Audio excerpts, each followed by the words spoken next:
Salut. Je me suis posé la question dernièrement pourquoi à chaque fois qu'on fait quelque chose de nouveau, qui sort de l'ordinaire, on a toujours un pressentiment assez abstrait que j'ai essayé justement de définir et j'ai remarqué qu'en fait c'était à travers les émotions qu'on ressentait ces choses.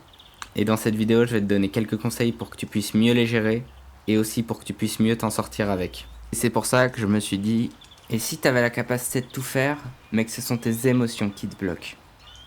Et justement, sachant à quel point tes émotions sont centrales dans ta vie, vaut mieux que tu apprennes à les gérer que de faire gérer par elles. Et j'imagine que ça a dû déjà t'arriver de faire quelque chose de manière full impulsive quand t'étais en colère et de le regretter direct après quand tu l'étais plus. Par exemple, quand tu étais énervé contre ton ordinateur, ça a déjà dû t'arriver de taper contre quelque chose ou de faire quelque chose de manière impulsive et justement de le regretter direct après.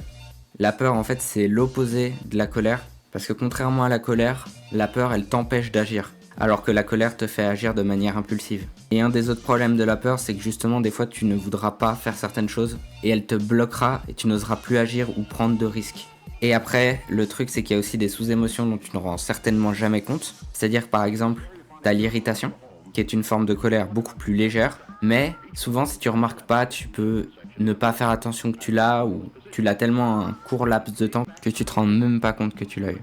En soi, les émotions n'ont pas que des effets négatifs. Si tu apprends à les maîtriser, tu pourras justement améliorer ta résilience grâce aux émotions positives et tu pourras justement devenir meilleur et surpasser des épreuves qui t'auraient été limite impossibles si tu n'aurais pas appris à les maîtriser. En fait, les émotions, ça peut vraiment être ton meilleur allié comme ton pire ennemi.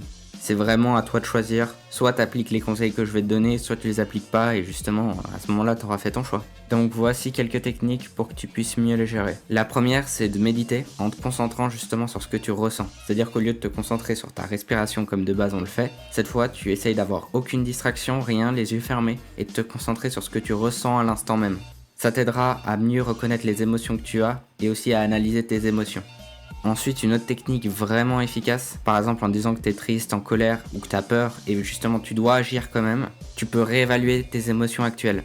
Par exemple, tu ne dois pas agir dans le cas de la colère. Par exemple, en revoyant la situation, imaginons que tu stresses pour un test. En globalisant la situation, justement, tu vas réduire et te rendre compte que cette émotion est beaucoup trop grande pour rien. En fait, le problème, c'est qu'au début, ta peur était réaliste jusqu'au moment où ton cerveau déborde d'imagination, à commencer à s'imaginer des choses qui ne se passeraient pas et qui ne se sont pas passées surtout. Si tu appliques les deux techniques que je viens de te donner, normalement tu les maîtriseras beaucoup mieux. Et même en disant que tu as encore des coups de colère, la deuxième te sera très pratique. C'était Tokaku, j'espère que la vidéo pourra t'aider. Je sais que c'était un peu court, mais par contre c'était un sujet qui me tenait beaucoup à cœur, car c'est quelque chose durant toute mon enfance où j'ai eu beaucoup de peine, et c'est pour ça que j'espère que cette vidéo t'aidera.